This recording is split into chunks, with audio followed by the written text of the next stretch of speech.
I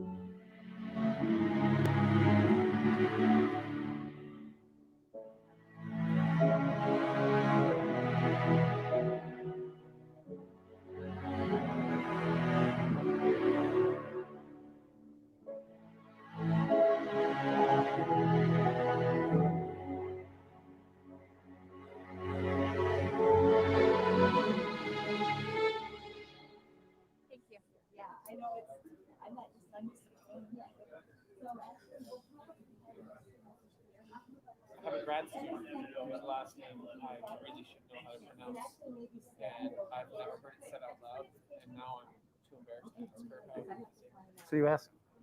So when my father was in politics, he used to have me go up to people as a kid, introduce myself, then I'd come around, then he'd walk up and say, "Stephen."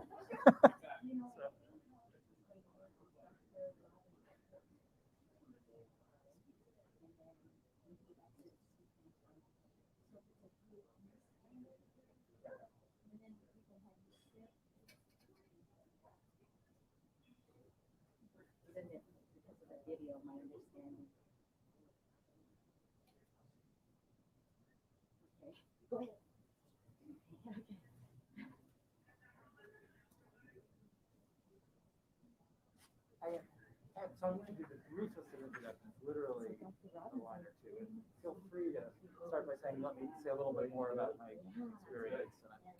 Right, so, you know, that part of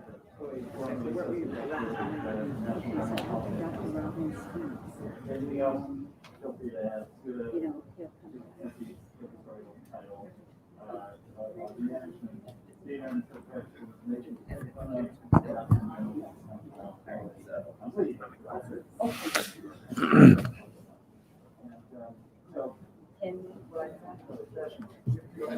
Now?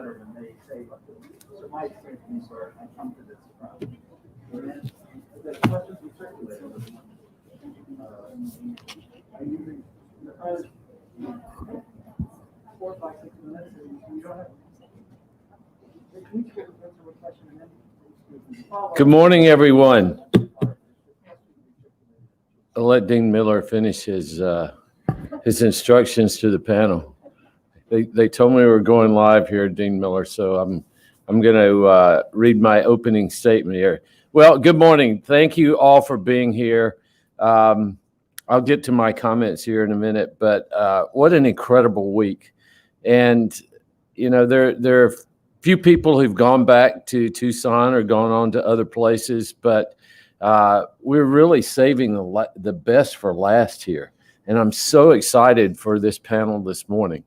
So we had an incredible night last night. This place was full. The alumni, I have, I don't know where Brew is, but the young Capital Cats, they really want to come here Saturday night at 10:30 to watch the Pac-12 network and watch the Wildcats beat the number 3 ranked Oregon Ducks. So I think we may have to open the center up Saturday night to accommodate them.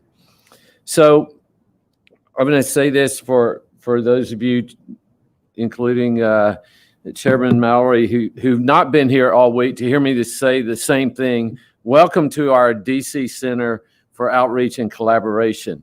The University of Arizona is a world-class university with deep expertise in environmental science and governance research and data science. And the university's NEPAccess team is uniquely positioned to lead this project. So, Laura, congratulations on all of these data and the whole program, and for being selected to be part of this week. It was quite intense competition. Jim led us off on Monday morning talking about environmental change, and then you're closing us out this morning. I'm sure you're all aware that the National Environmental Policy Act, or NEPA, is a foundational environmental law in the United States that mandates federal review of environmental actions.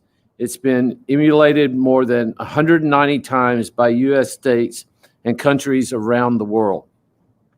Our vision for NEPAccess is for it to serve as knowledge discovery and an engagement platform intended to become the go-to NEPA resource for all citizens. I'm not sure I'm saying NEPAccess. NEPA. It's my accent. After 3 years in development today, NEPAccess is NEPAccess's launch day. At the end of today's session, the platform will go live for feedback from the general public. So this is really a big deal. This is your coming out party. You're launching. Oh, it's like ringing the stock market bell. Okay, all right. Do you get to push the button?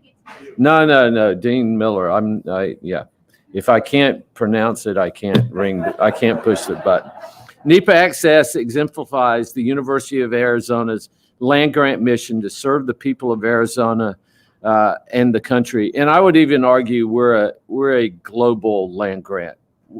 These data will help inform and serve the world on important environmental issues. The team has deep connections with all users and stakeholders, federal agencies, planners, scientists, and Native nations and indigenous people. What is so exciting about the undergraduate students with us today in Tucson is that they understand the moment. Just as the students of 50 years ago understood the need for NEPA, these students understand the importance of carrying the work of environmental governance into the future by transforming the country's foundational environmental laws through the power of data science. So I finally, after bumbling, I finally got to the punchline. And let's just reread that again. The future by transforming the country's foundational environmental laws through the power of data science. As Dean Miller was telling me before, this is your fourth industrial moment here at the conference. So thank you all again for being here all week. It's been a long week, but it's been a very productive and fun week. And I look forward to many more sessions like this, and absolutely look forward to seeing you push the button to launch NEPA. Thank you.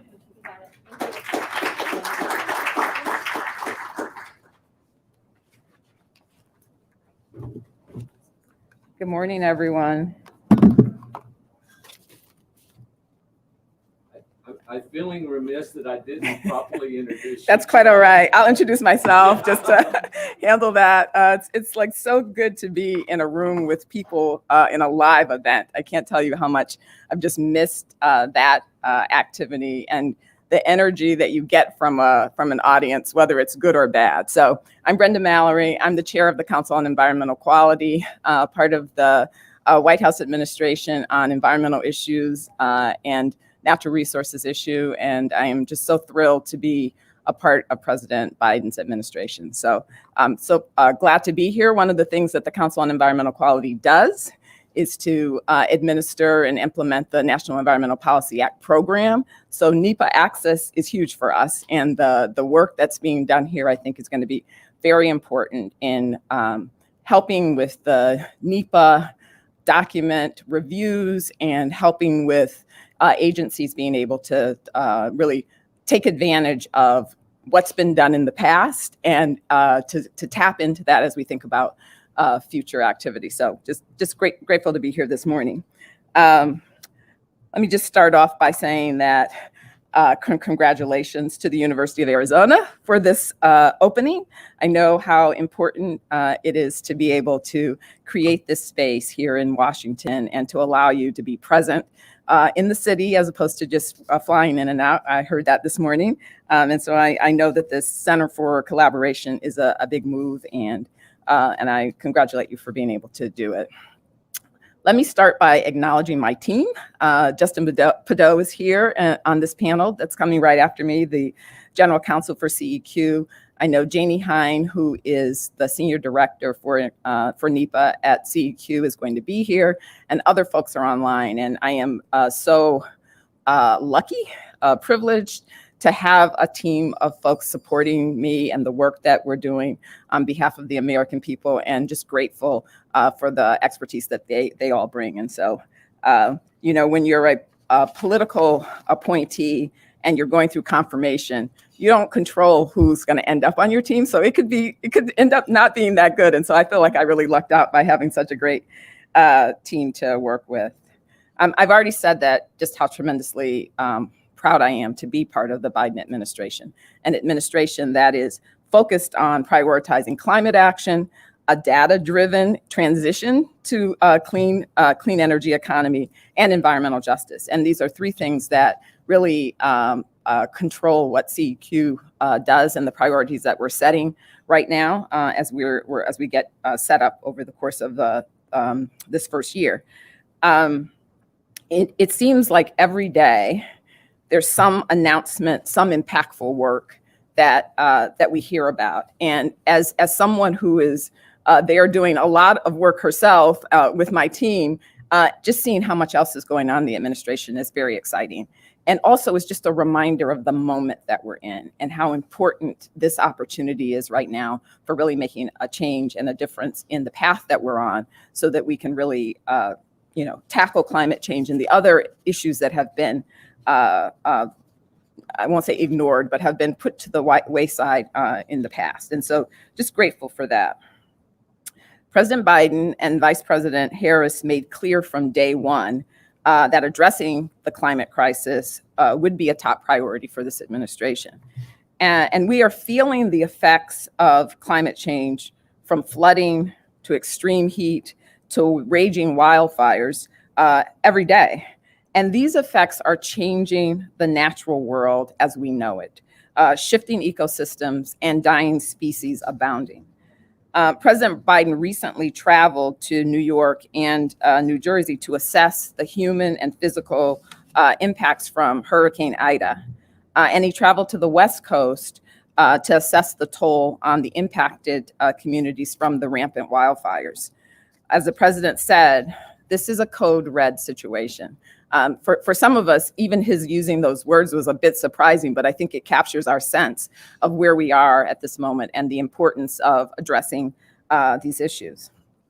But because he's an optimist, President Biden has always noted that while the climate crisis poses a threat, it also presents us with an enormous opportunity to create 21st century jobs, to innovate in an unprecedented level, and to advance environmental justice across the country.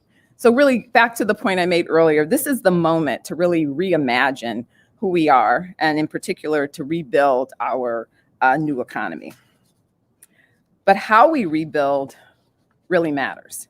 And that is why the National Environmental Policy Act is so important and really is at the top of my mind when I think about what the activities going forward would mean for infrastructure and the other activities that we are all planning and hoping to push forward. As we know, as I just said earlier, that NEPA is at the core of what CEQ does. And as we move the Build Back Better agenda forward, yes, we need efficient permitting approaches, but we also need smarter approaches. Approaches that are recognize the need for resilience and recognize the importance of adaptive management as we set forth our new paradigm. That means thoroughly examining environmental consequences upfront, to anticipate, to think about, to plan for circumstances that are not going to be entirely things that you can plan for. But if you don't make some steps in that direction and allow yourself some way to respond, then you know that it's going to just be a terrible problem. And then also, importantly, to truly engage with the affected communities. I think we are prioritizing that as an issue that deserves attention. And I think that in NEPA in particular, that has always been a centerpiece, the notion that you have public participation and that you're allowing for participation in the government's activities and its decision making. So let me just talk for a minute about the work, key initiatives that we're focused on right now at CEQ. Number one, ensuring that the NEPA regulations are consistent with NEPA's statutory text and purpose. saying that again, consistent with NEPA's statutory text and purpose. This will foster better government decisions that involve the public and protect the environment and public health. Number two, providing guidance to federal agencies about important topics, including the need to fully analyze relevant climate change effects associated with their projects. And number three, working with our partners across the government, from resource agencies to the White House colleagues to Congress, on delivering an environmental review and permitting process that will serve our communities well for decades to come. We often in this administration use the phrase, the whole of government. In fact, people are starting to roll their eyes when we say it. But in fact, what it means is, not just for climate change or advancing equity, but in the context of the work that we do in the National Environmental Policy Act, it really means tapping in to the expertise that exists within the federal government across the board.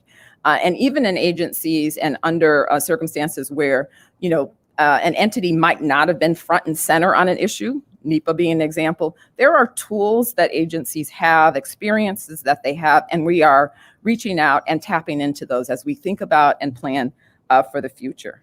The CEQ team is hard at work identifying the best approaches across the government to help advance sound and efficient environmental review and permitting.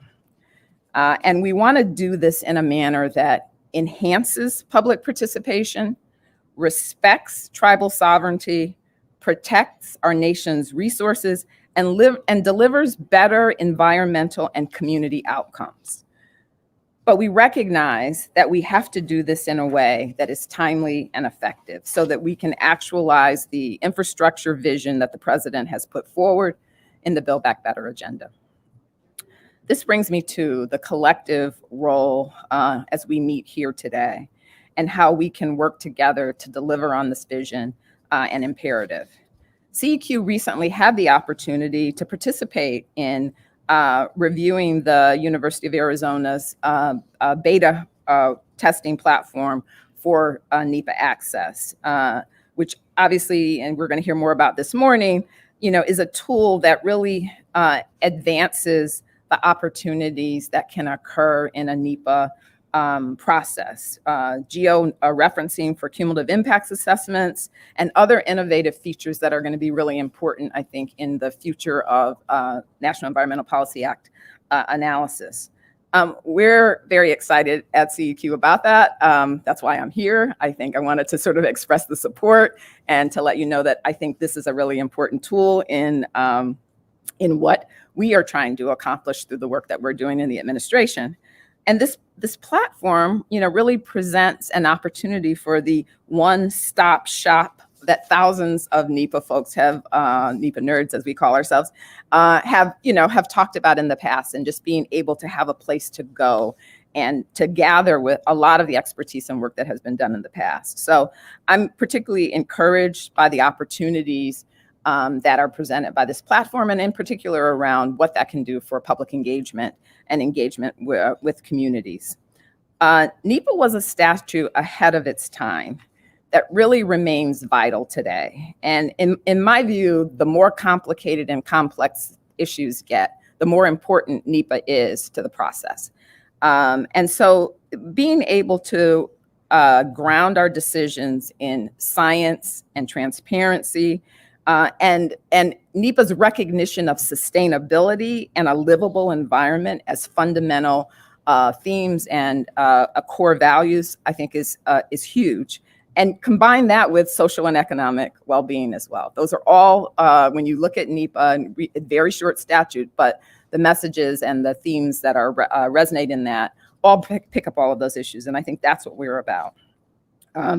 When NEPA was signed in 1970, of course, we did not have modern data science technology that exists now. And so the idea behind NEPAccess to use the latest data science to increase and improve access to environmental review documents and information for federal agencies, NEPA preparers, researchers, and the public is just so important, and I think in some ways brilliant in what it's offering. The thrust of the statute embraces the capabilities offered by this new technology and its contribution to better decision making. And that's what we care the most about, that our decisions reflect the best that we can bring to the process, the best that we can bring to the moment in arriving at how we move forward. NEPAccess has a real potential to help interested stakeholders and the public learn from the last several decades of EIS documents and improve environmental analysis going forward. So I look forward to learning more about this project and all of the environmentals and the whole team that has been involved in this effort. Your work is greatly appreciated, and we're excited about this effort. So thank you very much. It's a pleasure to be here this morning.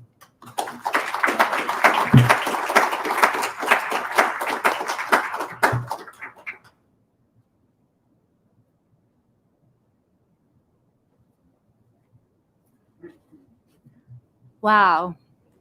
Wow. Yeah. Wow. Thank you. So I was just looking around the room at my colleagues. All of us have the biggest smiles on our faces. We couldn't have asked for a better recognition of what we're doing than your comments, Chair Mallory. And as a woman of color in science, I want to say that I find Chair Mallory particularly inspiring. She grew up in Waterbury, Connecticut, in a family of public servants. So when she talks about engagement and doing science for the good of people, that is something that is core to her from her very roots. So when she sees the power of NEPA, when she sees the power of NEPAccess, that is absolutely authentic and sincere. Thank you very much. I'm almost wordless because I feel like I don't have a job anymore here. So I'm just going to thank you again and say how inspiring, these words will keep us going for a long time. Now we know that we are doing something right and we're doing something important. So with that, I'm just going to announce the rest of the agenda, which is, Chair Mallory gave us a perfect jumping off point. So let's just get into the rest of the agenda. We're going to start first with the panel discussion. So we have two longtime NEPA nerds, Justin Pideaux and Ted Bowling, with us, and then two data scientists, Sudha Ram and Stephen Bethard, who have been spending a lot of time thinking about how data science can support NEPA. That's going to be followed up with a demonstration of the current panel by my colleague, Erin Lean. We are super thrilled to be doing this demonstration today. We've been working hard for a number of years, and we just have made, in the last couple of weeks, some big advancements, and we cannot wait to show them to you. Later in the agenda, I'm going to talk about our long-term vision. So some of the different sorts of modules and things that we want to put together to support the work that Chair Mallory was talking about and the work of the rest of the people in the audience. We have other NEPA nerds and NEPA practitioners here. Our aim is to support everybody who wants to work with NEPA. So first, a panel discussion with NEPA nerds and data sciences. Second, a demo. Third, we have video messages from our team of undergrads. Dr. Robbins mentioned this. I'm going to emphasize it again. We would not be here today without the efforts of over 25 undergraduate students who have worked and poured their hearts into this project. They have some video messages taped for us today. And then fourth, and most importantly, the strength of NEPA comes from its emphasis on public engagement. And so our goal here, our real goal here today, is not to tell you about our project, but to listen. We want to have the ideas from the people here in the audience. We have over 100 people on the live stream this morning. And so our goal in the final part of the agenda is to listen to your thoughts about what we should be doing. How can we be supporting different users and stakeholders in the country? And Mark Miller will wrap us up with some closing thoughts. And then somebody gets to push the button. Maybe it should be Chair Mallory. Okay. Great. Thank you, Laura. Let me second your comments. I thought Chair Mallory set the stage beautifully for the conversation that we're about to have, hearkening back to really an astounding statute, an extraordinary piece of history, but not just history, very much a living statute and the opportunities that we now have. let me add just two other brief comments and then introduce the panel. One is that this is a huge project. Data scientists, not too many lawyers, environmental scientists. Laura is an exceptional PI in leading this complex group, and it's an honor to work for her and with her. And she mentioned the students. We had hoped to have more of the undergraduates with us, given our times. In the end, they stayed in Tucson, but will join online discussions later. And what Laura said is true and can't be emphasized enough. Their deep and active involvement, regular participation in meeting, leads on parts of this project. What you will see in front of you has the investment and time of a wide array of scholars, but the undergraduates are absolutely central to where we are and where this project is going. So I'm so glad you highlighted that. I'm going to do the briefest of introductions of each of the panel members. I invite them to add additional information if they want. The first person we'll call on is Ted Bowling. He is now a partner at Perkins Coie, LLP, formerly the Associate Director for the National Environmental Policy Act at the Council on Environmental Quality. Next, Sudha Ram, my colleague at Arizona, the Anheuser-Busch Professor of Management and Information Studies, Entrepreneurship and Innovation, Professor of Computer Science, Director of Insight Center for Business Intelligence and Analytics at the Eller College of Business and Management at the University of Arizona. Stephen Bethard is Associate Professor, School of Information, University of Arizona, and the current General Counsel in the Council on Environmental Quality, and on leave as professor at the James E. Rogers College of Law, my colleague, Justin Padot. Thank you all for being here. Ted, let me begin, if I can, with you. What are the pain points in NEPA and the NEPA process? We've heard a little framing language about NEPA, but can you help us understand how it works, its complexity, where there are challenges, and maybe where there are opportunities? Okay, well, first of all, I want to kind of put NEPA, or NEPA, as Professor Linton Caldwell, one of its primary authors, referred to it as. So both pronunciations are acceptable. Try to put this in context. So NEPA was enacted with broad ambitions. Congress developed NEPA based on a joint House-Senate colloquy about the whole of government problems of the environment, how interagency coordination and agencies acting at cross purposes, or just with their own little NEPA blinders, their own blinders on as to their mission, really was a pervasive problem. And so if you go back to the legislative history, which fortunately, thanks to the Council on Environmental Quality, is available at nepa.gov, you'll find that Congress was vitally concerned about environmental problems that were not solved by enactment of the Clean Air Act or the Clean Water Act in the early 70s, that continue today. And in fact, there was even some discussion in that colloquy about climate change. It was a fairly theoretical problem at that point, but the issues of environmental justice were present in the Cuyahoga River fires, those sorts of, and so what Senator Jackson, its principal author, wanted to do was create a basic framework whereby you'd have a body of information that agencies could rely on. It was not just the environmental impact statement that has become the driving force for NEPA, but it was really a broader vision of the Council on Environmental Quality leading the federal agencies with available data, available information. The annual report to Congress is a fundamental part of CEQ's role, advising the president on environmental trends. And so NEPA, if you look at the statute, you look at its legislative history, its ambitions were so much broader than just environmental impact statements. But environmental impact statements are the action forcing device. They were the driver for the whole process. And we have a body of over 50 years of NEPA implementation. A lot of time and effort has been invested in environmental impact assessment. And now, thanks to data science, and our ability to go over that record, draw from it as best we can, it would reduce one of the pain points in NEPA, which is the issue of just scoping, of just what are the scope of our impacts how do we do this assessment? And, particularly for some federal agencies, cumulative impacts, the most daunting of it. Where are our effects in the context of the past, present, and reasonably foreseeable effects of other federal agency actions and other actions that are going to be affecting the same communities? So that's where I think the importance of NEPAccess lies, is, ready access to those resources that, we learn from our history. Great.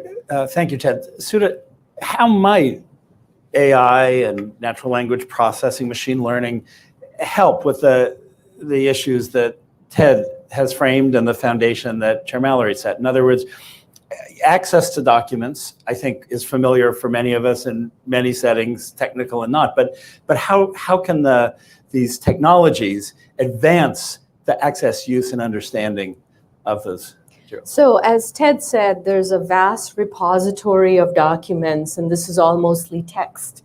But there's a lot of hidden information in the text and in the metadata, which is the descriptions of all these documents, things like where a project was located, what time frame it covered, what agencies were involved, which agency led it, which agencies cooperated, and how they actually made the decisions. There's draft versions, there's final versions. So linking them all with each other is where machine learning comes in. Chair Mallory actually talked about public participation, which is a very important part of this whole NEPA decision-making process. And so when a draft document comes out, there's public participation. You want to understand what those comments are saying, and you want to make sure those are incorporated in the final versions of the document.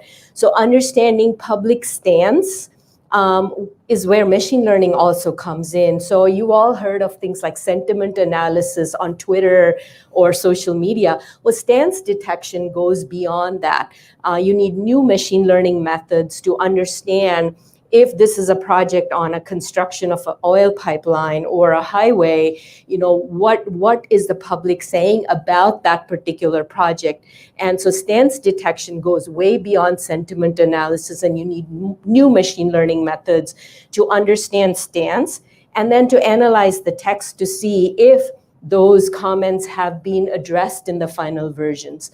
There's also things like when a new project assessment comes in, how long is it going to take, right? Can you predict the time to completion?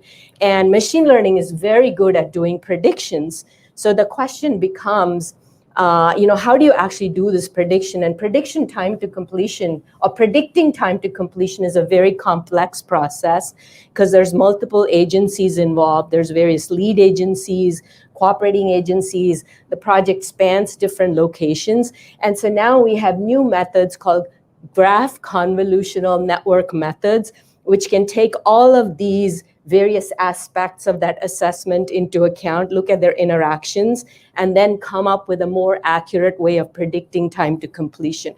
Why is that important? Well, if you know how long it's going to take, agencies can allocate their resources in a much better way and plan for how to do the assessment. So those are some ways machine learning can actually help. That's great. Thank you. We're going to have many opportunities through this panel and this session and beyond to talk about how the technologies you're describing can help. Indeed, one of the things we're hoping is people will help challenge us with questions about what they'd like to see. And we'll continue that in a moment. But let's jump back on the policy and process side for a moment. Justin, can you help us begin to think about what some of the legal and policy implications might be for this tool? Again, we're just beginning to explore all the things the tool might do and set it out. But as someone deeply involved in the NEPA process now, in your current role as a scholar who's worked in these issues, what sort of implications do you see? Thanks very much, Mark. It's really great to be here with my friends and colleagues from the University of Arizona. Before I answer that question, I just want to note that while Brenda may not have been able to choose her staff, we were able to choose to come to CEQ knowing that she would be at its head. And uprooting my family and moving here occurred in large part because I knew her leadership would be inspirational, and it has been. So thank you, Brenda. To pick up on what Brenda, I think, was talking about with respect to the challenge in front of us, which I think foregrounds the importance of NEPAccess. I mean, the president recognizes that we need generational investment in infrastructure, transformation of the American economy, to address climate change while recognizing the compelling needs of communities that often get left out. Right? How do you solve those problems? These problems that appear to be in tension, often are in tension, right? I think NEPA, as Brenda suggested, is a blueprint for that problem solving, right? At its best, NEPA allows us to identify conflicts early, engage communities, figure out whether this place is the right place to do a particular project, and whether we can mitigate environmental impacts. That is, I mean, just saying it is challenging. Thinking it through is challenging, and it's always been a challenge for agencies, for project sponsors, for communities. And NEPAccess and making data available is one of the best ways to make NEPA more effective and more efficient at the same time. Right? Why? Well, because if I'm developing a project in a particular location, what might I want to know? I want to know about the environment there. What else is happening in that environment that's causing effects? If there are other NEPA documents that relate to that context, well, there is a treasure trove of information there. And that trove has too long been locked away. It's hard to access, it's hard to find, you may not even know about it. And even if a very sophisticated project sponsor knows about it, a community member almost certainly won't know about it. By making all of these documents available, easily accessible to the public, to the government, to project sponsors, we allow for that kind of learning, right? You just have the ability to sort of figure out what's going on, what the conflicts may be at a location early and begin to solve for them. I mean, similarly, you think about thousands of federal projects across the country. Those projects are taking steps to mitigate environmental impacts. If I'm engaged in a project in one location, it involves a resource, I'm trying to figure out how can I protect that resource? Well, if I can access documents that talk about how others have tried to protect that resource, maybe thousands of miles away where you have a similar confluence of environmental factors, that can really improve outcomes, and it can improve them faster. Why? Because I can figure out how people tried to mitigate these effects elsewhere. And then third, I'll just note that as we look forward to a future that is uncertain because of the effects of climate change in so many ways, having more information about the environment and the way it is changing is going to be critical. How are we going to respond to the need to build resiliency into the system without knowing more about the system itself? And so I think NEPAccess has the ability to really unlock that information too. I also will note that as a once and future scholar, I look forward to returning to the academy and being able to use this resource to fuel my own scholarly agenda, which is often, practically oriented. But I think, I just think this is such an amazing opportunity for scholars, right? I mean, one of the truly transformational aspects of NEPA was that it focused our attention on developing new information about the environment. But often it's been really hard to figure out what that information is. And so NEPAccess is going to play a really significant role there too. So thanks, Mark. Justin, thank you. I mean, the process that you've described is one that clearly we can help enable and support agencies, experts, scholars like yourself and others. We've talked to scholars across disciplines. They immediately see potential issues, things that have been written about, but only theoretically because the access to the data and the ability to analyze it hasn't been there. But as Chair Mallory mentioned, as we've mentioned several times, this was a statute envisioned and CQ and others are committed to involving communities and individuals and opening up this very complex process that produces sometimes enormously long and detailed documents with appendices and technical information. So, Stephen, if I could turn to you, and again, for those of us in this project who aren't computer scientists, we find ourselves learning constantly from you and Sudha and others about what the limits of the technologies are, but also some of this potential, not just to get us to documents, but to help us understand them. Can you talk with us a little bit about mapping, potential compliance, other ways that technologies might help make this process and this information useful and accessible, and therefore give us the ability to engage? Sure. Yeah, I think one of the first things that a non-computer scientist presented with this problem suddenly has to realize is that some of the things that seem like they should be really simple turn out to be really hard. The environmental impact statements are evolving documents by design, right? They have a draft, they have community feedback, they have a final. And it turns out that simply recognizing that, that this document evolved from this other one isn't always clear. The database that the EPA has sometimes has these links, sometimes it doesn't. Sometimes the titles have changed just a touch. Sometimes the titles have changed dramatically. So some of the things that have to be done are basically machine learning models that can figure out that these two documents are part of the same process. Because of course, to have the kind of data analyses we want to be able to see how a process changed over time. You have sort of a similar problem in talking about, if you want to look at interesting things like cumulative impacts, well, you need to know what's the community affected. And that's not something that's sort of standard part of the metadata for these documents. They probably have the state, but saying that it happened in Arizona is probably not specific enough. You need to know the exact region and the communities being affected, which means you have to go into the document itself and again, using machine learning models of one sort or another, actually find the locations described and figure out how those correspond to a map. Right, so that's multiple processes in there, understanding the language itself, understanding the mapping from the language to geospatial coordinates that you can then ask these kind of questions about. So, the combination of these sort of basic tools that are pulling out the metadata that isn't ever explicitly said, but sort of is implicitly there for anyone who reads these documents, they can say, oh, well, of course it's talking about this particular riverbed along this particular highway or whatever. But to pull that out in a meaningful way that a computer can understand it, and most importantly, someone could search for it, because we're here to try to enable people to do better, assessments by seeing what has been done in the past. That's the kind of thing that the machine learning and natural language processing really has to dig out of these documents. Some of these problems we've solved, and some of the problems we're in the middle of, and some of the problems we hope to do soon, but they're all designed to enable these kind of, digging into environmental impact statements in a way that has previously basically been impossible. So we'd welcome questions. I'm an academic and a dean. I can ask questions to fill the session, but we would welcome questions from people here if you have them. Great, Adela Schlager.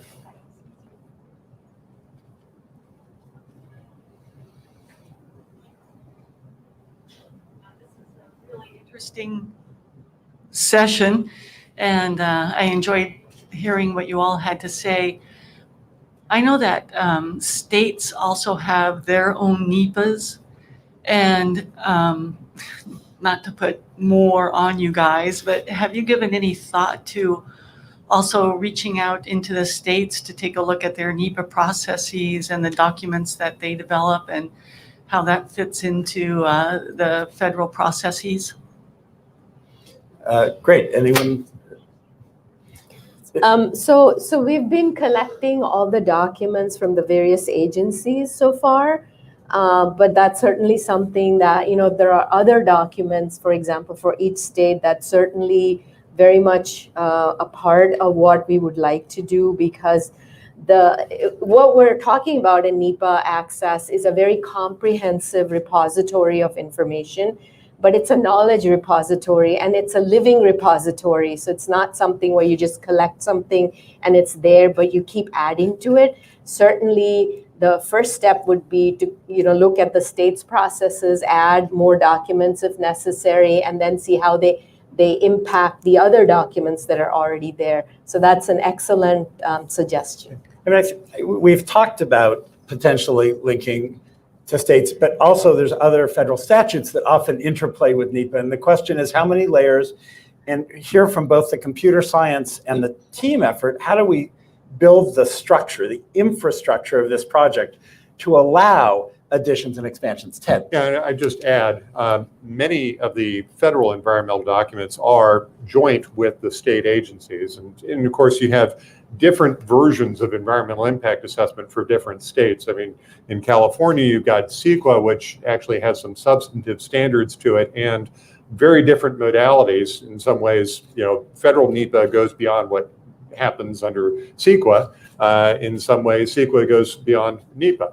And then not every state has a NEPA version. So and state NEPAs evolve over time. Right? You have Massachusetts Environmental Policy Act actually was a real leader for climate change analysis. And so joint federal-state decision-making is one way in which the team is already capturing it through the federal document. But that's certainly a policy development that's been supported over time, increasing, and indeed, under some of the transportation laws, the state agencies are actually taking the lead, standing in the shoes of the federal government in the actual preparation of those documents. So I'd expect to see that as part of the natural trend line, the sort of we all work together on a decision process. Right. The project as it's conceived now already has years ahead of plans we've laid out. But among the things we've discussed, President Robbins mentioned U of A being a global land-grant university. There are laws around the world modeled on NEPA. And if we think of this as a framework for participatory, science-informed environmental decision-making, can we as a team set this up with sufficient clarity, generality, robustness to extend it to other jurisdictions? So with that, we've reached the end of this discussion. I want to thank the panelists and Laura. Great, Aaron, you're gonna show us NEPAccess in action. Yeah, we're a little behind our agenda, so I will very quickly here just give us a quick snapshot of what this thing is that we are talking about. So I will try to get this up on the screen here, and hopefully we can get it on the screens here in the room. There we go. So this is what the public beta website looks like. So after the session here, if you want to go and after Mark or President Robbins or Chairman Mallory, whoever gets to press the button, hits the button, and you want to go and set yourself up an account and check out the tool, it will be here for you to use. So I'm just going to quickly give a quick snapshot of what we have here on NEPAccess now, and then Laura will tell us a little bit more about where we're going with NEPAccess in the future as we continue to work on this tool. Just to give a couple quick things, if you don't know about NEPA and you want to know more, we have a lot of resources here on the website about the National Environmental Policy Act, what it was intended to do, how it was written, where it comes from. And then we also have a lot of information about the NEPAccess tools itself, so you can learn about what data science can do to help us access some of this information data that's contained within these NEPA documents. The focus of the site, though, is being able to find NEPA processes, be able to search and find things that you're interested in finding. So I'm just going to do a quick sample search here, and I'm going to search for copper mines. There's a big copper mining project just south of Tucson that is locally significant. So if you were a just regular person in Tucson and you're concerned about the Rosemont copper mine process, you might want to come to NEPAccess and look this up and see what's been going on with the environmental impact statement to know what's happening here. So when I search just for copper mine, I get a lot of different things, right? So I get 163 results. It generates, just like you might be used to seeing on Google, if you use Google Scholar or other similar tools, where in the text copper mine is showing up in some of these environmental impact statement documents. You can see that we have different processes here with draft environmental impact statements, final environmental impact statements. As Stephen mentioned, this isn't actually a trivial thing to get these things linked together. There's no standardized underlying metadata here that allows us to do this. So this was actually a big project to pull these things together. Now I'm interested in something in Tucson, right? So I want to filter down to the state of Arizona that will help me find specifically what I'm interested in. And when I do that, I go from 163 results to 35 results. And then right here, right at the top, is the project that I'm interested in just outside of Tucson, the Rosemont copper mine. And I can see there's a draft environmental impact statement and a final environmental impact statement and a record of decision. I can download those directly right here, or I can click through, and there we go. And get some details on the entire process here. So I can see who the lead agency was, who the cooperating agencies were, and then the whole process that was related to this NEPA process here. So we can see that the notice of intent was in 2008. The record of decision was in 2017. So we can see this was a 10-year process, a pretty long process. We can see when the draft environmental impact statement was published and the final. So we can get a sense of how this process took place. And then we can download either files for the entire draft environmental impact statement or individually all of the parts of this environmental impact statement as separate PDFs. So you can see this particular EIS was 2 volumes for its draft and then several appendices. The final EIS is 6 volumes. So you can see the complexity of some of these EISs and how it might be difficult to draw all these pieces together and know that this thing is related to this thing when they may or may not have titles that equal one another, that are identical. The appendices may have no title at all, so we have to infer that this is related to this process when we scrape that from the internet and pull it down off of a website. So this gives you just a quick snapshot of some of the things that you can do with NEPAccess. So we encourage you after the meeting to go try it out, play around with it yourself. You'll be able to do that as soon as somebody hits the button. And so that's where I will leave this, and we're going to transition now directly into the videos. So that should get queued up here.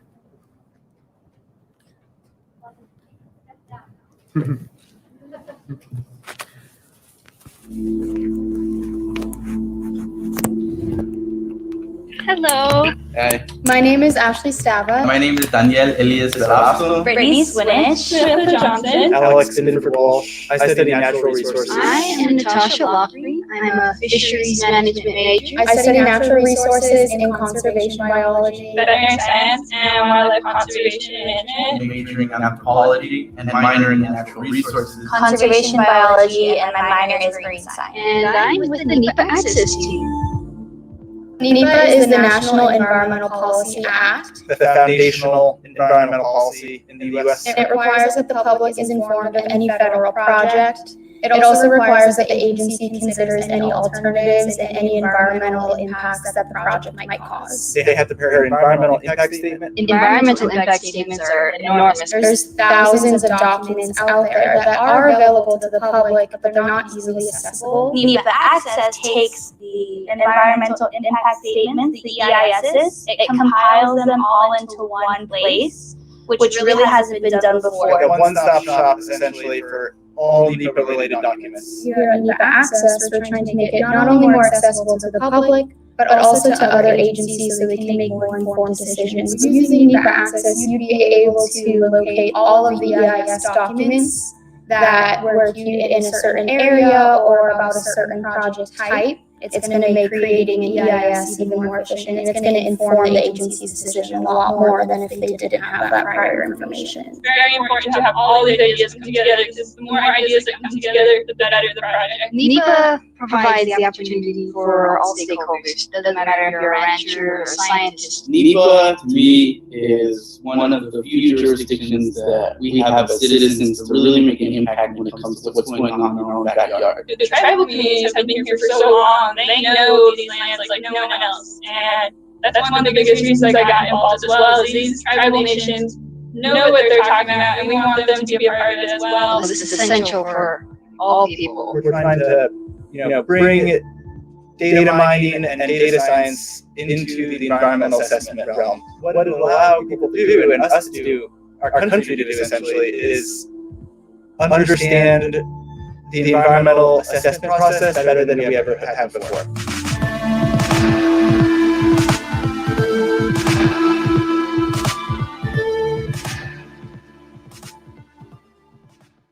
It is super fun to work on the NEPAccess project. Every 2 weeks we have an all-team meeting, and there's 20 to 30 people there, computer engineers, there's data scientists, there's natural resource, there's policy people, there's even like the dean of the law school. It's really cool to just be around people that know so much about what they're doing, and they love what they're doing. All these different people with all these different backgrounds coming together in one meeting. It's one organism. There's this fluid nature to it. The one thing that ties all the topics that we talk about Is just our pure passion for learning more. I knew I was passionate about the environment and about sustainability. I just didn't really know from what angle I would like to tackle those. So it's made me really excited to pursue a degree along the lines of environmental policy. It feels a lot more attainable at this point because they've given us so many resources and so much knowledge. I just want to shout out the team, honestly. Just thank the team for everything that they've done. And my superiors, everybody's just brilliant. Jonathan Durbridge, research director in the Lopez Hoffman Lab. Kurt Emerson, Aaron Lean, Robert Meredith, and Elizabeth Baldwin. I told him I would volunteer. I told him I would work for free. Just let me be a part of this. I see a pretty bright future for everyone in the lab. We're all very hardworking, and we never give up. Everyone wants to be here every day. I feel inspired by it, and hopefully one day I can contribute skills like this to another project. Laura, I love how she manages the team, and she always makes sure that we all feel appreciated. I joined the NEPAccess project because I wanted NEPA on my resume, improve my chances of getting a Forest Service job.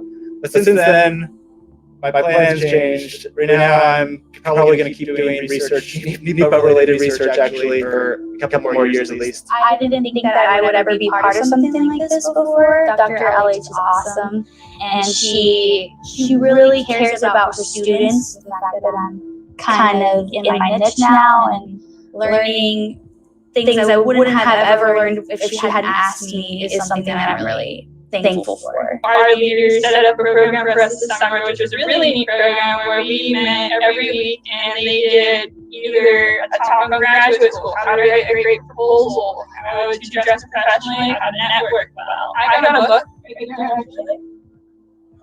called I'll Talk to Anyone, 92 Little Tricks, and it has worked magnificently. I actually landed a job using this book, so it's pretty great, and it's a women empowerment book, and that's something Dr. LH is very big on. I'm very thankful to be able to be part of this. I love environmental policy.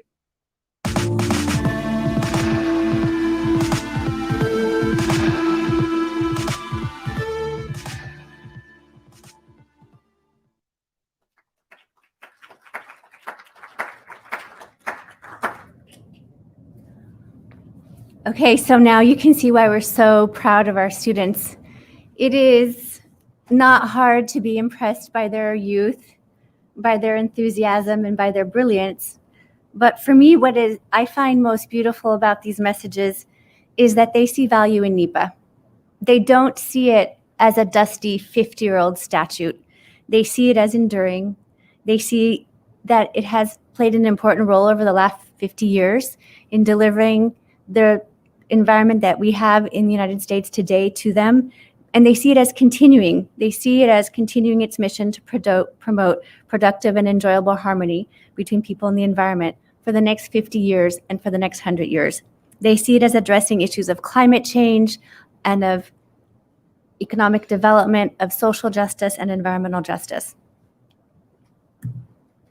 So I want to sum up a little bit about what the panel was talking about with 3 keywords. What we're doing here is we're developing a knowledge, discovery, and engagement platform.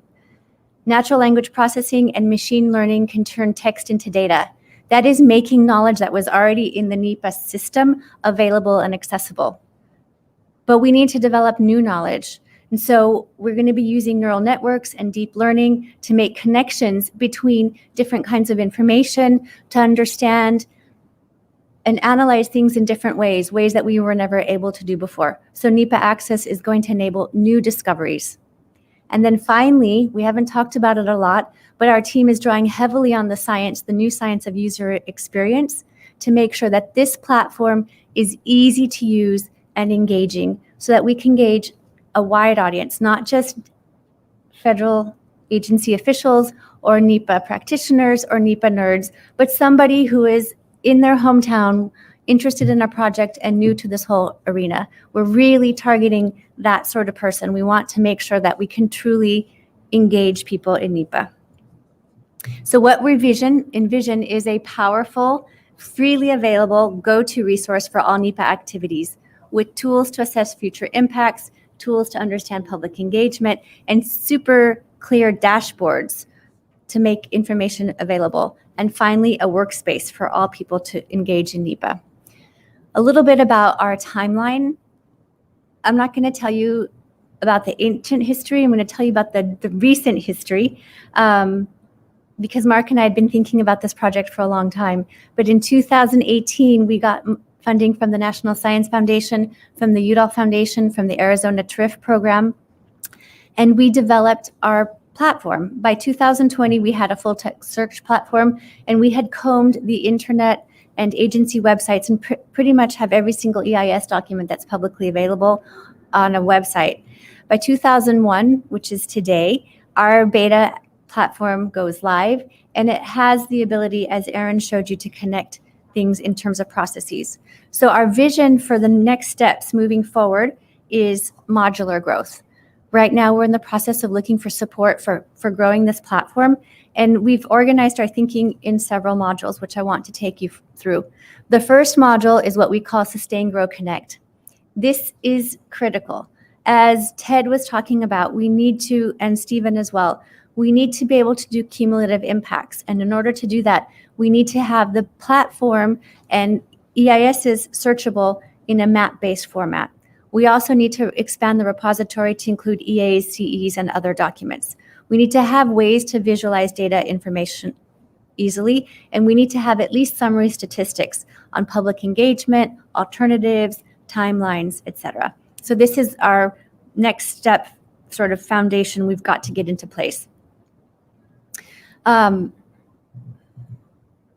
Okay, so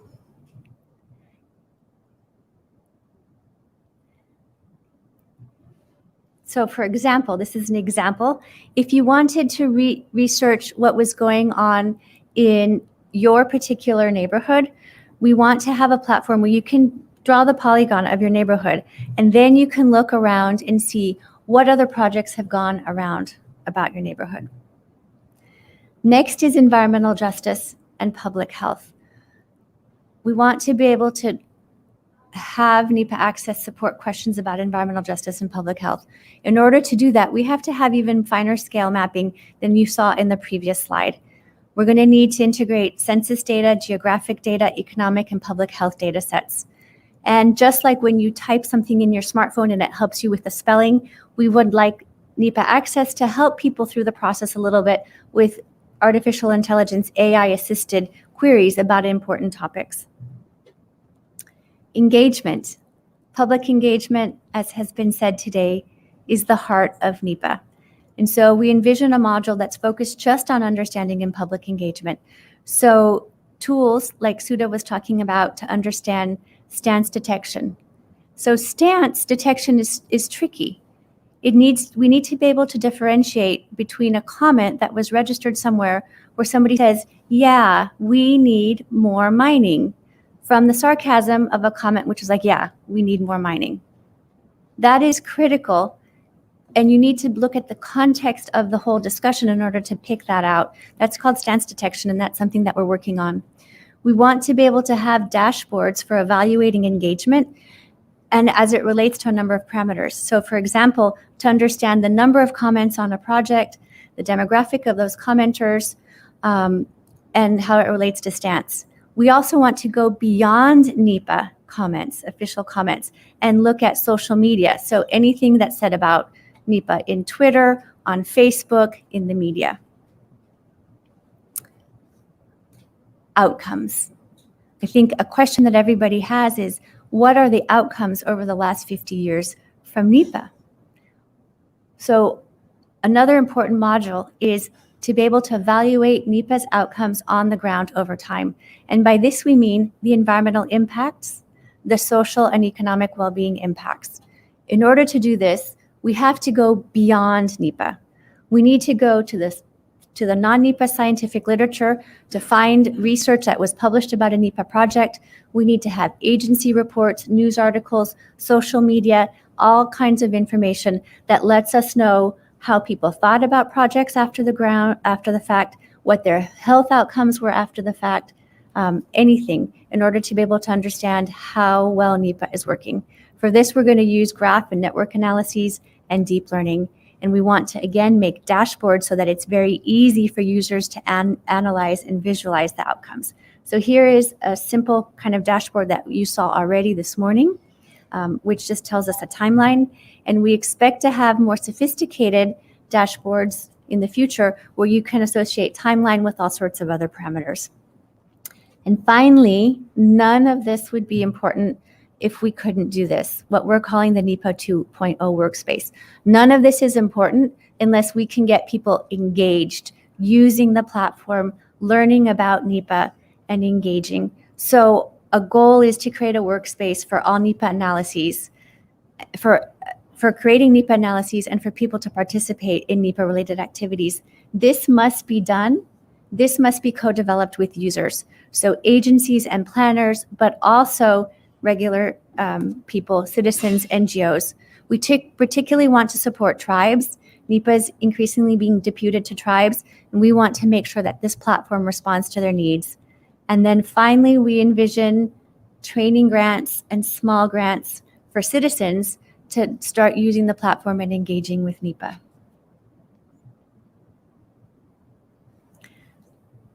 So with that, we're going to go to our breakout rooms. So this is the most important part. Just like NEPA's strength is participation, the most important part of the agenda today is the breakout rooms. Just a few quick notes. They're going to be facilitated by our students who are back in Tucson in the breakout rooms. And there should be a slide for the live streaming audience, which tells you what the question is. There's one fundamental question that we're asking. And so if the live stream isn't seeing it, the students will know that. If you're here in person, great. Yes. Okay. So if you're in the live stream audience, please check your email. You should have had an email sent to you with the link to the Zoom room. If you didn't receive that email, please email this email here, durbridge@arizona.edu, and we will send you a link. If you're here with us in DC, on the back of your card, it says which table for which breakout room you should go to. We'll convene back here in about 20 minutes for a summary discussion and then the button pushing. Or you should tell people where T1, T2, and T3 is. I don't actually know. I think table 1 is the round table here. Okay. Table 2 is in the lobby, and then conference room. Great.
Thank you for joining the sessions. The notes we've gotten have been fantastic.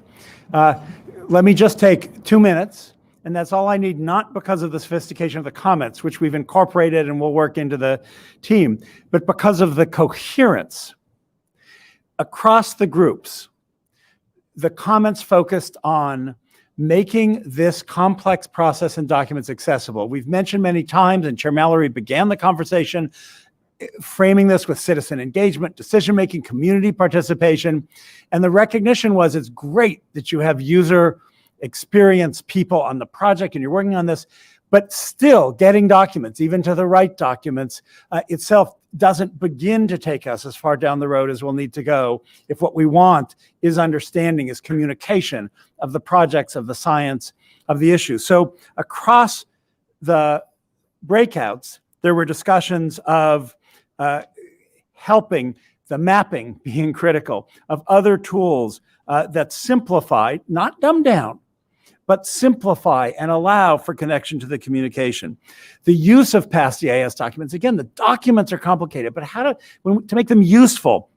Another breakout room focused on the tools to understand what the text said, to understand potential impacts and outcomes, what projects are models and not, some guidance or overlay. And that could be an individual's voice, a scholar's voice, or a group pointing out illustrative and successful projects. Again, another group, public has a hard time understanding long and wordy EISs. So talking about tools for access and understanding, the visuals being important, mapping being important. The importance ultimately, which we know, of including EAs, because those initial decisions in the sorting process is a key to understanding the implementation of NEPA. Room 4, again, accessibility, readability, tools, map visualization, so that not only agencies, but a wide array of groups can learn from and leverage this process. A breakout room 5, understanding what communities care about even before scoping, helping communities to connect, thinking about communication tools externally, thinking about records that include maps and other digital records, their use and searching them. So not just geo overlays, but the kinds of information that's conveyed that's not just in text. And then the breakout I was with was talking about the vast range of users and groups of commercial entities, sectors of the economy that have an interest in wise and efficient decision-making, an economic interest, a social interest, a political interest, and so connecting and drawing them in. As of 35 seconds from now, NEPAccess will be public and available to everyone. I'd like to ask President Robbins and Professor Lopez-Hoffman to join me. 3 of us will do it. We're good. Here we go. All right. So thank you for the future, productive and enjoyable harmony. Here's the screen. Bobby, would you please put... No. All right. On the count of 3, NEPAccess, 10 years of thought, 3 years of active development, huge amount of effort. Thank you again to all the undergraduates and the amazing work you've done. It goes live. Yeah.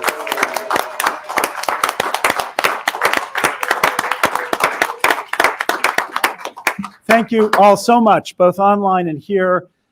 We've gotten a ton of ideas. I wish the panel had been longer. I wish this was a 5-hour session. There's so much to discuss, but it's been enriching and helpful for us. We look forward to getting your input and thoughts going forward. Laura? Just a final thought. This was just the beginning of the conversation. So like Mark said, please reach out to us. And thank you for those of us you are here. You've joined the team. We're so excited. Thank you. Thank you, everyone.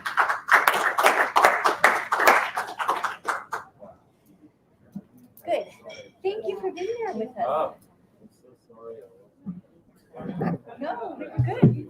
Now I'm engaged. I'm It's good. activated.